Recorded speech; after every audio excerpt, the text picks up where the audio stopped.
Hello friends, ધોરણ 12 સમાજશાસ્ત્ર પાઠ 1 ભારતનું વસ્તી વૈવિધ્ય અને રાષ્ટ્રીય એકતા. મિત્રો, ચોથો લેક્ચર છે. ફર્સ્ટ લેક્ચરથી લઈને અત્યાર સુધીમાં આપણે વસ્તી વૈવિધ્યની અંદર ધાર્મિક વૈવિધ્ય છે તેની ચર્ચા કરી, સ્ત્રી પુરુષનું પ્રમાણ છે તે જોયું, લિંગ પ્રમાણ, સાંસ્કૃતિક વૈવિધ્ય છે તેમાં પોશાક, ખોરાક, ઉત્સવો, જીવન નિર્વાહની રીતો, આ દરેક વિશેની વાત છે તે કરી છે. આજના લેક્ચરની અંદર આપણે વંચિત સમૂહોનું વૈવિધ્ય અને રાષ્ટ્રીય એકતા વિશેની ચર્ચા છે તે કરવી છે. તો મિત્રો, આપણે વંચિત સમૂહો કોને કહેશું તે ગયા લેક્ચરમાં ચર્ચા કરી હતી, પણ અત્યારે એનું શોર્ટ રિવિઝન છે એ કરીએ.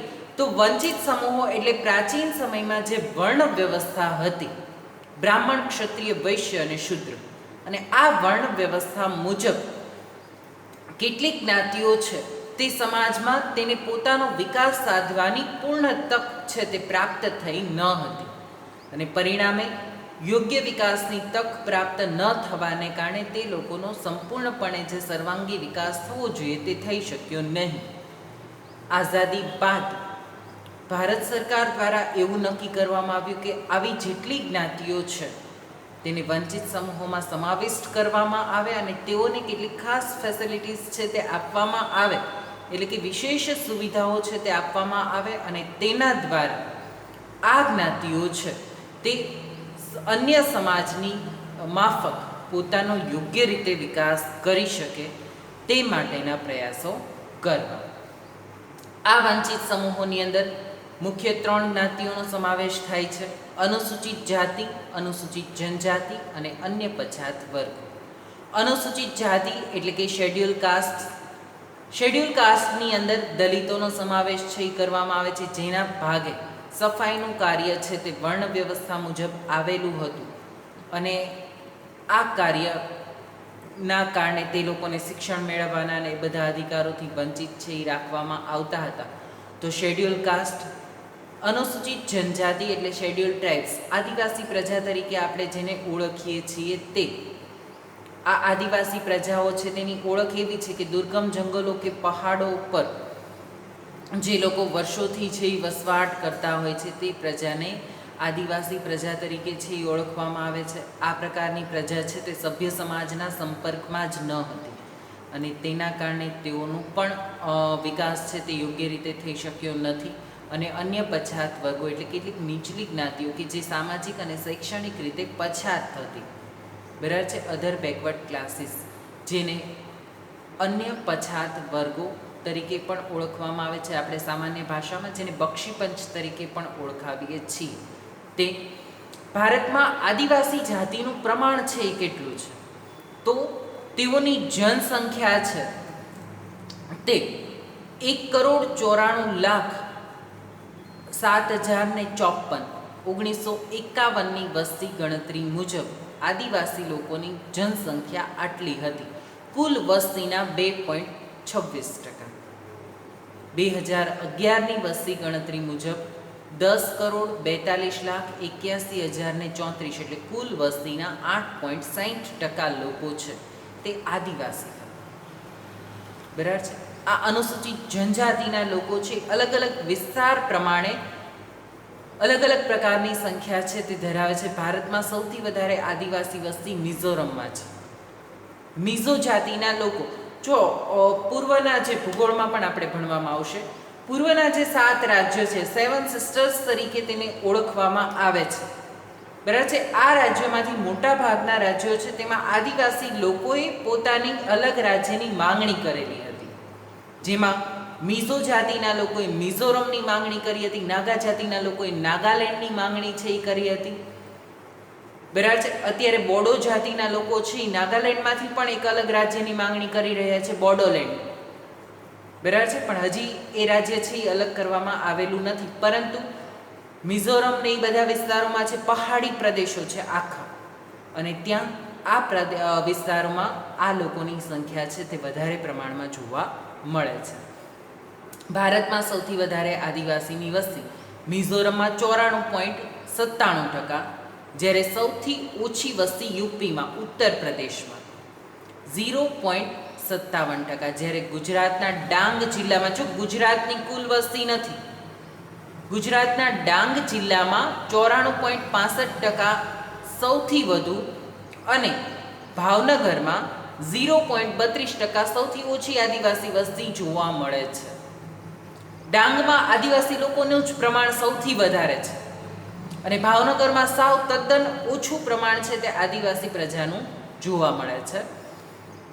ભારતમાં સૌથી વધારે આદિવાસી વસ્તી મિઝોરમમાં 94.97% છે, જ્યારે સૌથી ઓછી ઉત્તર પ્રદેશમાં 0.57% વસ્તી છે તે આદિવાસી પ્રજાની છે એ જોવા મળે છે. તો આ પ્રમાણે આદિવાસી વસ્તીનું પ્રમાણ છે તે જોવા મળે છે. તે લોકોના વિકાસ માટે પણ, કારણ કે કેટલી વસ્તી ક્યાં છે તેના આધારે તેઓનો વિકાસ છે એ કરી શકાય, તો તે લોકોના વિકાસ માટે પણ સરકાર દ્વારા એક સરસ મજાનું આયોજન છે એ કરવામાં આવતું હોય છે. અનામતની જોગવાઈ ને બધું છે એ કરવામાં આવતું હોય છે અને તેના આધારે તેઓનો વિકાસ છે એ થઈ શકે તેવા પ્રયાસો કરવામાં આવતા હોય છે.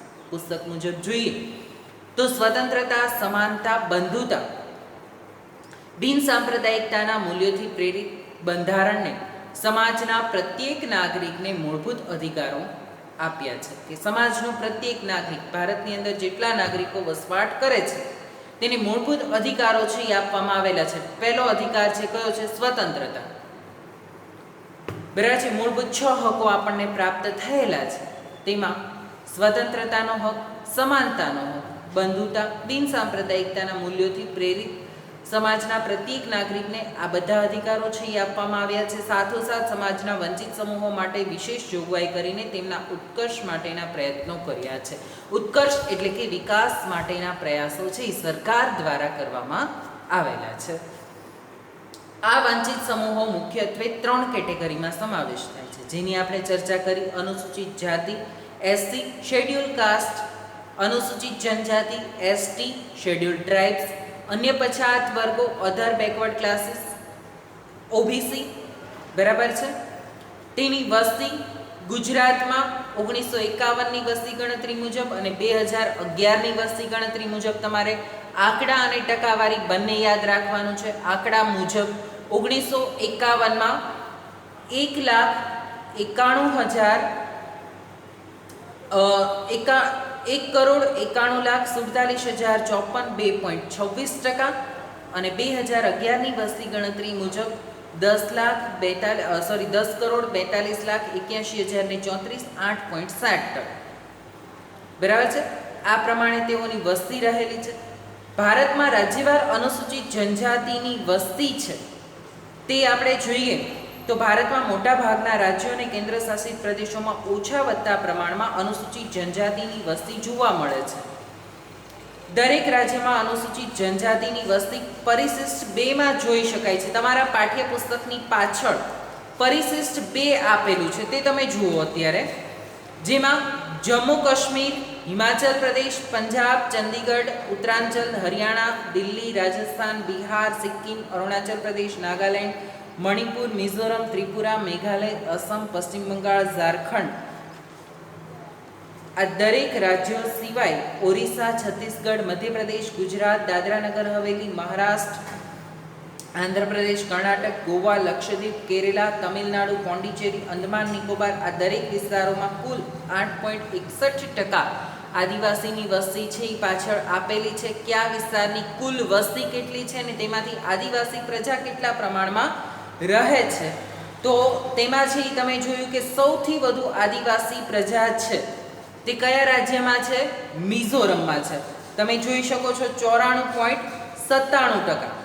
બરાબર છે. એટલે સૌથી વધારે આદિવાસી પ્રજા છે ક્યાં વસવાટ કરે છે? જ્યારે પંજાબ, ચંદીગઢ જેવા રાજ્યોની અંદર આદિવાસીની વસ્તી જ નથી. પંજાબ, ચંદીગઢ, હરિયાણા, દિલ્હી તે રાજ્યો એવા છે કે જ્યાં આદિવાસી વસ્તી નહીવત છે. પોંડિચેરીમાં પણ આદિવાસી લોકોની વસ્તી નથી.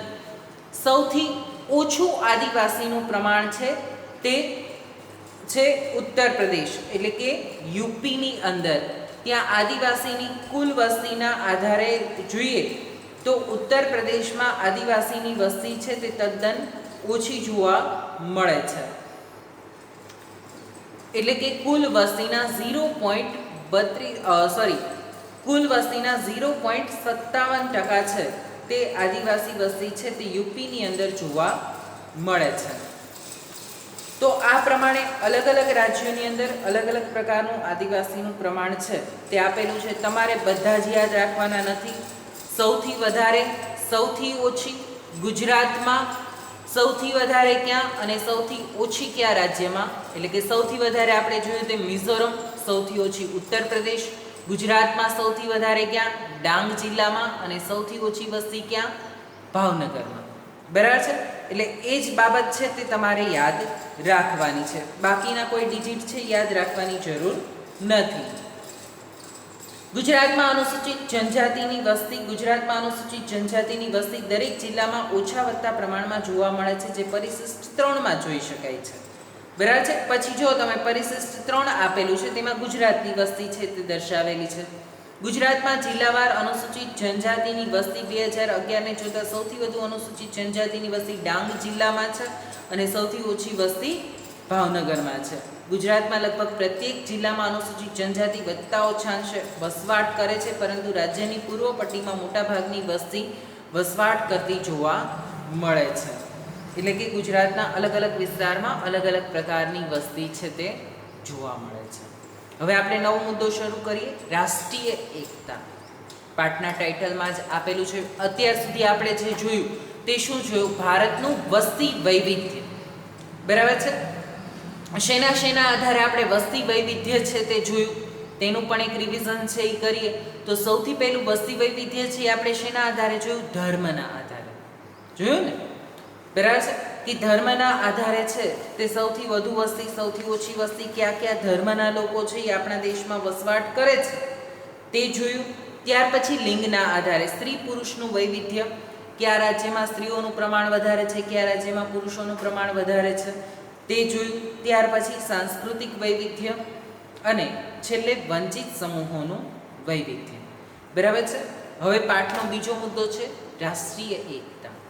મિત્રો, ભારતની અંદર આટલું બધું વસ્તી વૈવિધ્ય હોવા છતાં દેશના દરેક લોકો અલગ અલગ પ્રકારના વૈવિધ્યથી સંકળાયેલા હોવાને સાથે સાથે જ રાષ્ટ્રીય એકતા પણ આપણા દેશમાં એવા જ પ્રકારે જોવા મળે છે. જીએસ ગુરિયાએ રાષ્ટ્રીય એકતાની વ્યાખ્યા આપતા એવું કીધું છે કે રાષ્ટ્રના લોકોમાં એકતા, દ્રઢ સંબંધતાની ભાવના સામેલ છે, જેમાં લોકોના હૃદયમાં સામાન્ય નાગરિકની ધારણા તથા વફાદારીની ધારણા અને ભાવના જોડાયેલ છે.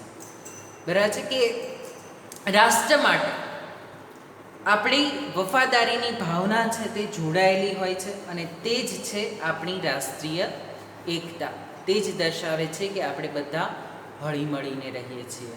વિદ્યાર્થી મિત્રો, ભારતમાં ભાષા, ધર્મ, પોશાક, જીવન નિર્વાહ, લિંગ પ્રમાણ વગેરેથી વિવિધતામાં એકતા ધરાવતો દેશ છે તે આપણે જોયું. તો આપણે જોયું કે હવે રાષ્ટ્રીય એકતા વિશે માહિતી મેળવશું. તો ભારત અનેક વિવિધતાથી ભરેલો ઉપખંડ છે, કારણ કે વિશ્વમાં વસ્તીની દ્રષ્ટિએ બીજા ક્રમનો દેશ ભારત છે. અલગ અલગ પ્રકારની વિવિધતાની સાથે સાથે જ ભારતની અંદર એકતાના પણ દર્શન થાય છે. કેવા કેવા પ્રકારની વિવિધતા છે? તો કે અહીં સામાજિક, સાંસ્કૃતિક, ભૌગોલિક, ધાર્મિક, ભાષાકીય, પ્રાદેશિક વગેરે પાસાઓમાં અનેક વિવિધતા જોવા મળે છે. કે આ દરેક પાસાઓમાં વિવિધતા છે તે જોવા મળે છે. આ વિભિન્ન ઉપજૂથો વચ્ચે પારસ્પરિક સહકારભર્યા તથા સુમેળભર્યા સંબંધ હોય તે જરૂરી નહીં, પરંતુ અનિવાર્ય છે. કે આ બધાની વચ્ચે પારસ્પરિક સુમેળભર્યા, એકબીજાની સાથે આપણે હળીમળીને રહેતા હોય તેવા સંબંધો હોય તે જરૂરી નથી, પરંતુ અનિવાર્ય પણ છે કે તેના વગર ચાલશે જ નહીં. જો આટલી મોટી વસ્તી છે અને વસ્તી છે એ હળીમળીને એકબીજાની સાથે એક થઈને ન રહે તો દેશની વસ્તી છે, દેશની અંદર અરાજકતા છે તે ફેલાઈ જાય, એકતા છે તે સર્જાઈ શકે નહીં. એટલે દરેક લોકો છે તે એકબીજાની સાથે હળીમળીને રહે તે ખૂબ જ જરૂરી છે. ભારતીય સમુદાયના નાગરિકોમાં પરસ્પર એકબીજાને તેમજ સમગ્ર રાષ્ટ્ર પ્રત્યે વફાદાર હોય તે અનિવાર્ય છે. બધા ભારતીય રાષ્ટ્રના ધ્યેયોને પોતાના અંગત ધ્યેયો ગણે તે રાષ્ટ્રીય એકતા માટે મહત્વનું છે. કે દેશના જે હેતુ છે વિકાસ કરવાના, તો આપણો જ એ હેતુ છે એ આપણે સમજીએ. બરાબર છે કે રાષ્ટ્રના હેતુને જ આપણે પોતાનો હેતુ સમજીને રાષ્ટ્રીય એકતા માટેના પ્રયાસો કરીએ તે ખૂબ જ જરૂરી છે. ભારતીય સમુદાયના વિકાસ કે પ્રગતિમાં હાલ કોમવાદ, આપણે બધાને ખબર છે, આ દરેક સમસ્યાઓથી આપણે પરિચિત છીએ. આતંકવાદ, જ્ઞાતિવાદ, નક્સલવાદ, પ્રદેશવાદ, ભાષાવાદ, અલગતાવાદ જેવી અનેક સમસ્યાઓ પડકારરૂપ છે કે આ દરેક સમસ્યાઓ, કોમવાદ છે એ જોવા મળે છે, જુદી જુદા ધર્મના આધારે કોમવાદ છે એ જોવા મળે છે. આતંકવાદની સમસ્યા છે તે તો આંતરરાષ્ટ્રીય ફલક ધરાવે છે. તમે ધોરણ 10માં પણ ભણી ગયા છો. બરાબર છે કે કોઈ પણ રાષ્ટ્ર છે તે આ સમસ્યાથી વાકેફ છે અને બચેલો પણ નથી. એટલે દરેક જગ્યાએ આ સમસ્યા જોવા મળે છે. ભારતની બીજી એક સમસ્યા છે તે જ્ઞાતિવાદની છે. અત્યારે પણ આ સમસ્યા છે તે આ જ્ઞાતિનો મુખ્યમંત્રી છે એ હોવો જોઈએ ને આ બધું શું દર્શાવે છે? જ્ઞાતિવાદ દર્શાવે છે કે પોતાની જ્ઞાતિને વિશેષ મહત્ત્વ આપવું અને અન્ય જ્ઞાતિની અવગણના કરવી. બરાબર છે. તે જ્ઞાતિવાદની સમસ્યા છે તે જોવા મળે છે. નક્સલવાદ ગુજરાતમાં નથી પરંતુ પૂર્વના કેટલાક રાજ્યોમાં છે. એ નક્સલવાદ, પ્રદેશવાદ, ભાષાવાદ, અલગતાવાદ, પોતાને અલગ થવું, અલગ રાજ્યની માંગણી કરવી, પોતાના અલગ વિસ્તારની માંગણી કરવી, આવા બધી સમસ્યાઓ છે તે જોવા મળે છે. આ બધાના કારણે વિકાસના કાર્યો શું થાય છે? અટકી જાય છે અને સરકારનું ધ્યાન આ બધી સમસ્યાઓને હલ કરવા તરફ જાય. એનાથી વિકાસના કાર્યો છે તે યોગ્ય રીતે થઈ શકતા નથી.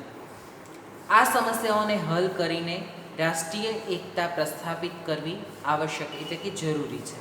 આ રાષ્ટ્રીય એકતાનો અર્થ અને તેના સહાયક પરિબળોને સમજીએ તો રાષ્ટ્રીય એકતાની વ્યાખ્યા GS ઘુરિયેની વ્યાખ્યા જે આપણે જોઈ તે સિવાયની પણ જોઈએ તો ભારતના પ્રથમ પ્રધાનમંત્રી જવાહરલાલ નહેરુએ રાષ્ટ્રીય સંમેલનમાં રાષ્ટ્રીય એકતા માટે જણાવ્યું હતું કે રાષ્ટ્રીય એકતા એક મનોવૈજ્ઞાનિક શૈક્ષણિક પ્રક્રિયા છે જેના દ્વારા બધા લોકોના દિલમાં એકતાની ભાવના, સમાન નાગરિકતાનો અનુભવ અને રાષ્ટ્ર પ્રત્યે નિષ્ઠા અને પ્રેમની ભાવના વિકસિત કરી શકાય છે. જવાહરલાલ નહેરુએ ખૂબ જ સરસ મજાની વ્યાખ્યા આપી છે કે રાષ્ટ્રીય એકતા કે મનોવૈજ્ઞાનિક છે. આપણે મનથી જો આપણા દેશના પ્રત્યેક નાગરિકને આપણા જ માની, બરાબર છે, તો એ જ દર્શાવે છે કે આપણા દેશની અંદર રાષ્ટ્રીય એકતા છે તે રહેલી છે. એટલે કે લોકોના દિલમાં એકતાની ભાવના અને સમાન નાગરિક, બધા નાગરિકો સમાન છે તેવો અનુભવ છે.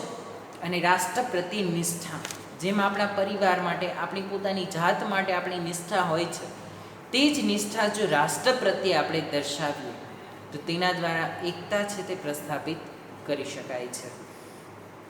GS ઘુરિયે રાષ્ટ્રીય એકતાને એક મનોવૈજ્ઞાનિક અને શૈક્ષણિક પ્રક્રિયાના રૂપમાં સમજાવતા લખે છે કે રાષ્ટ્રના લોકોમાં એકતા, દ્રઢતા, સંબંધતાની ભાવના સામેલ છે, જેમાં લોકોના હૃદયમાં સામાન્ય નાગરિકની ધારણા તથા વફાદારીની ધારણા અને ભાવના જોડાયેલી છે. GS ઘુરિયેની વ્યાખ્યા આપણે જોઈ છે, આપણે સ્લાઇડમાં પણ તે વ્યાખ્યા મૂકેલી છે. અને વિનોબા ભાવેએ રાષ્ટ્રીય એકતાની વ્યાખ્યા આપેલી છે. તે મુજબ રાષ્ટ્રીય એકતા એ ભાવાત્મક એકતા, ભાઈચારા, ભાવનાથી જ આપણે, ભાવાત્મક એકતા એટલે કે એકબીજાની સાથે ભાઈચારાની ભાવનાથી જ આપણે જોડાયેલા હોઈએ તે જ આપણી રાષ્ટ્રીય એકતા છે. અને રાષ્ટ્રને પ્રેમની દ્રઢ ભાવનાઓ છે જે એક દેશના બધા નિવાસીઓને પોતાની વ્યક્તિગત, પ્રાદેશિક, ધાર્મિક અને ભાષાકીય વિભિન્નતાને ભૂલવામાં સહાય કરે છે. એક જ દેશની અંદર બધી ભિન્નતા છે, બરાબર છે, પણ એકબીજાની સાથે આપણે લાગણીઓથી જોડાયેલા છીએ. તો આ ભિન્નતાને આપણે ભૂલીને રાષ્ટ્રીય એકતા છે તે પ્રસ્થાપિત કરી શકીએ છીએ. મિત્રો, આજના લેક્ચરનું જે હોમવર્ક છે મેં તમને પહેલાં પણ કીધેલું છે કે લેક્ચરનું હોમવર્ક હું લેક્ચરમાં ગમે ત્યારે આપીશ, લેક્ચરની વચ્ચેથી પણ આપીશ, લેક્ચરમાં છેલ્લે પણ આપીશ, શરૂઆતમાં પણ આપીશ, જેથી કરીને તમે પૂરેપૂરો લેક્ચર છે એ જુઓ અને સમજો. આજના લેક્ચરનું હોમવર્ક છે એ રાષ્ટ્રીય એકતાની 3 વ્યાખ્યાઓ છે, તે 2 વાર લખીને પાકી કરવાની છે. બરાબર છે. પ્રધાનમંત્રી જવાહરલાલ નહેરુએ જે રાષ્ટ્રીય એકતાની વ્યાખ્યા આપી છે તે, GS ગુર્જરે રાષ્ટ્રીય એકતાની વ્યાખ્યા આપી છે તે, અને વિનોબા ભાવેએ રાષ્ટ્રીય એકતાની જે વ્યાખ્યા આપી છે તે 3 વ્યાખ્યાઓ તમારે પાકી કરવાની છે. હવે રાષ્ટ્રીય એકતાને સહાયક એવા પરિબળો છે તે ઘણા ખરા છે કે ભૌગોલિક પરિબળ છે, ભારતનું બંધારણ છે, નાગરિકની ફરજો, કાયદાઓ, લોકશાહી પ્રણાલી, રાષ્ટ્રીય પર્વ અને રાષ્ટ્રીય સન્માન, રમતગમતની પ્રવૃત્તિઓ છે, સમૂહ સંચારના માધ્યમો છે, વાહન વ્યવહારના સાધનો છે, પરસ્પર અવલંબન અને સંયોગીકરણ. આ દરેક પરિબળો છે તે રાષ્ટ્રીય એકતાને સહાયક એટલે કે મદદરૂપ થતા પરિબળો છે. જેમાંના કેટલાક પરિબળો, પહેલા પરિબળની આપણે છે અહીંયા ચર્ચા કરીએ તો ભૌગોલિક પરિબળ. મિત્રો, ભારતનું ક્ષેત્રફળ છે તે 32,87,263 ચોરસ કિલોમીટર જેટલું છે. બરાબર છે. આ ભારતનું ક્ષેત્રફળ છે એટલે તમે સમજી શકો કે ભૌગોલિક દ્રષ્ટિએ ભારત છે તે વિશ્વમાં 7મું સ્થાન છે તે ધરાવતો, વિશ્વનો મોટા દેશોમાં 7મું સ્થાન ધરાવતો દેશ છે. પ્રથમ ક્રમે રશિયા છે અને 7મા ક્રમે ભારત છે. બરાબર છે. ભૌગોલિક દ્રષ્ટિએ એટલે કે વિસ્તારની દ્રષ્ટિએ મોટા દેશોમાં ભારતનો સમાવેશ છે તે 7મા ક્રમે થાય છે. આ વિશાળ ભૌગોલિક રાષ્ટ્રની અંદર તમે દરેક જગ્યાએ અલગ અલગ પ્રકારના ભૌગોલિક પરિબળો છે એ જોતા હોય છો. ક્યાંક પહાડી પ્રદેશ છે તો ક્યાંક દરિયા કિનારો છે, ક્યાંક ટાપુ વિસ્તાર છે, ક્યાંક બારેમાસ પાણીથી ભરપૂર નદીઓ છે તે પ્રવાહિત થતી હોય છે. બરાબર છે. જુદા જુદા ભૌગોલિક સ્થળોમાં જુદા જુદા મંદિરો, મસ્જિદો, પહાડો, નદીઓ, ધર્મસ્થાનો, યાત્રાધામો, જોવાલાયક સ્થળો, હિલ સ્ટેશનો ને એ બધું આવેલું છે. જે શું દર્શાવે છે કે જેના લીધે આપણે જે તે સ્થળની મુલાકાત લઈએ છીએ, જે તે સ્થળે આપણે જઈએ છીએ અને તેના દ્વારા ત્યાંના લોકોથી પરિચિત થઈએ છીએ અને તે લોકો આપણાથી પરિચિત થાય છે અને રાષ્ટ્રીય એકતામાં આ પરિબળ ખૂબ જ મદદરૂપ થઈને સહાયક પણ થાય છે. પ્રાચીન ભારતને ભારતવર્ષ, ચક્રવર્તી, એકાધિપતિ જેવા નામ ભારતના મંદિરો, નદીઓ, પહાડો, ધર્મસ્થાનો, યાત્રાધામો વગેરે ભૌગોલિક મહત્વ ધરાવે છે અને ભારતનું કુલ ક્ષેત્રફળ 32,87,263 ચોરસ કિલોમીટર જેટલું છે. આવા અલગ અલગ પ્રકારના નામો છે તે ભારતમાં આવેલા છે. ભારતમાં ભૂરાજકીય એકતાનું દર્શન અને સભાનતા ભારતના ઋષિમુનિઓ અને રાજ્યકર્તાઓ ધરાવતા હતા. બરાબર છે કે ભારતમાં ભૂરાજકીય એકતાનું દર્શન અને સભાનતા ભારતના ઋષિમુનિઓ અને રાજ્યકર્તાઓ, જે લોકોએ ભારત ઉપર રાજ્ય કરેલું છે, કે પ્રાચીન સમયના ઋષિમુનિઓ છે તે પણ ભારતના લોકો એક થઈને રહે તે માટેના પ્રયાસો છે તે કરતા હતા. સંસ્કૃત સાહિત્યમાં ઋગ્વેદ ભારતની ભૌગોલિક રાજકીય એકતાની સભાનતા અભિવ્યક્ત થાય છે. 4 વેદો છે, ઋગ્વેદ, યજુર્વેદ, અથર્વવેદ અને સામવેદ, જેમાં ઋગ્વેદની અંદર ભારતની ભૌગોલિક રાજકીય એકતા છે તેનાથી લોકો સભાન છે તેના વિશેની વાત છે તે ઋગ્વેદમાં કરવામાં આવી છે. ભારતવર્ષ, ચક્રવર્તી, એકાધિપતિ જેવા નામ ભૌગોલિક એકતાનો આદર્શ વ્યક્ત કરે છે. ચક્રવર્તી, એકાધિપતિ, એક જ આધિપત્યની નીચે હોય તેવો દેશ છે ભારત, તેવા નામો છે તે આપવામાં આવેલા છે. જે શું દર્શાવે છે કે ભારત દેશ છે તે રાષ્ટ્રીય એકતા ધરાવે છે. ભારતભરમાં મંદિરો, પવિત્ર નદીઓ અને પહાડો પથરાયેલા છે. સમગ્ર ભારતની અંદર જુદા જુદા વિસ્તારોની અંદર તમે મુલાકાત લો તો વિશેષ પ્રાચીન સમયથી મહત્વ ધરાવતા મંદિરો, પહાડો, પવિત્ર નદીઓ, બરાબર છે, ગંગા, યમુના, સરસ્વતી, ગોદાવરી, કાવેરી, કૃષ્ણા, આ દરેક નદીઓ ભારતની છે તે નદીઓને આપણે લોકમાતાઓ કહી છે, પવિત્ર નદીઓને છે આપણે પૂજા કરીએ છીએ તો પથરાયેલા છે. તેના દર્શન અને સ્નાનનો મહિમા બની રહ્યો છે. આજ દિન સુધી હિન્દુ ધર્મની અંદર પણ જુદા જુદા મંદિરોના દર્શન, જુદી જુદી નદીઓમાં સ્નાન કરવાનો વિશેષ મહિમા છે તે બની રહ્યો છે. તેથી આ બધા સ્થળોએ યાત્રાધામોનો વિકાસ થયો. ધર્મ સ્થળોની યાત્રાની સાંસ્કૃતિક, રમણીય અને હવા ખાવાના સ્થળો જે હંમેશા ભારતના લોકોને ભારતભરના વિવિધ પ્રદેશોમાં પરિભ્રમણ, પર્યટન કરવા માટે પ્રોત્સાહિત કરે છે.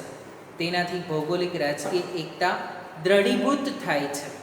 લોકો માતૃભૂમિ પ્રત્યે પ્રેમ કે દેશભક્તિ અભિવ્યક્ત કરે છે.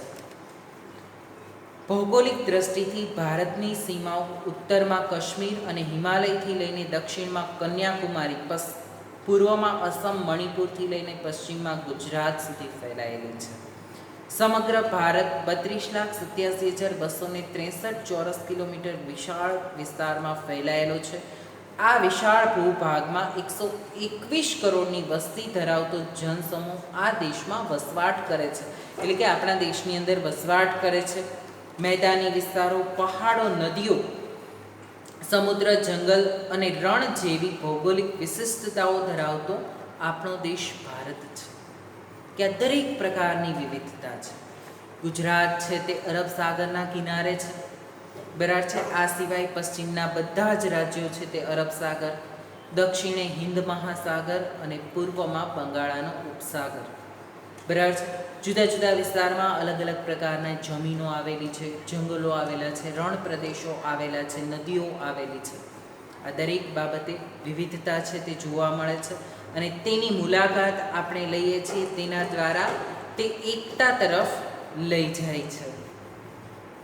ઐતિહાસિક રીતે નાના નાના રાજ્યોમાં વહેંચાયેલો ભારત એક દેશ તરીકે પ્રસિદ્ધિ પામ્યો છે, કે ભલે જુદા જુદા અલગ અલગ રાજ્યોમાં વહેંચાયેલો છે, પરંતુ સમવાયી સરકાર છે, કેન્દ્ર સરકારનું વિશેષ મહત્ત્વ છે અને ભારત એક ભારત તરીકે જ તમે જે તે રાજ્યની અંદર વસવાટ કરો છો ત્યાં સુધી જ તમે જે તે રાજ્યના છો, પરંતુ તમારું નાગરિકત્વ કયું છે?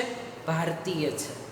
એટલે ઐતિહાસિક રીતે અલગ અલગ રાજ્યોમાં વહેંચાયેલો છે, પરંતુ તે એક ભારતીય તરીકે લોકો છે તે એકબીજાની સાથે જુદી જુદી પરિસ્થિતિઓ, ભૌગોલિક વિવિધતાઓ, જુદી જુદી પરિસ્થિતિઓમાં સાનુકૂળ થવાનું અને પરસ્પર મૈત્રીભાવ રાખી એકતા સ્થાપિત કરવાનું શીખવ્યું છે. દુષ્કાળ, અતિવૃષ્ટિ, વાવાઝોડું કે પછી ધરતીકંપ કે કોરોના જેવી મહામારી જેવી આફતોમાં વિવિધ પ્રદેશો, વિવિધ જ્ઞાતિ, વિવિધ ભાષા, વિવિધ ધર્મના લોકો પરસ્પર મદદ અને ફંડ આપી વિવિધતામાં એકતાના દર્શન કરાવે છે, કે લોકો છે તે એકબીજાને મદદરૂપ થાય છે, ફંડ આપે છે અને વિવિધતામાં એકતાના દર્શન છે તે કરાવે છે.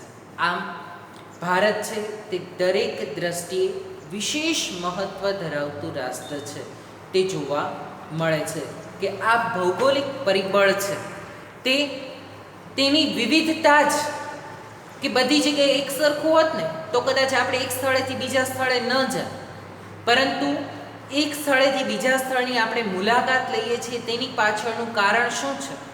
તેની વિવિધતા છે. અને આ વિવિધતાના લીધે જ ભારત છે તેમાં એક સ્થળથી બીજા સ્થળે લોકો દ્વારા છે તે જવામાં આવતું હોય છે અને તેની મુલાકાત છે તે લેવામાં આવતી હોય છે. આમ ભારત છે તે ભૌગોલિક પરિબળ સાથે વિવિધતામાં એકતાના દર્શન છે તે કરાવે છે. આજનો લેક્ચર અહીંયા સુધી રાખીએ છીએ. હવે પછીના લેક્ચરની અંદર આપણે અન્ય પરિબળો છે તેની ચર્ચા છે તે કરીશું, કે જે વિવિધતામાં એકતા તરફ આપણને લઈ જાય છે, અને પાઠ છે તે પૂર્ણ કરીશું. ત્યાં સુધી રાખીએ છીએ. Thank you. Have a nice day.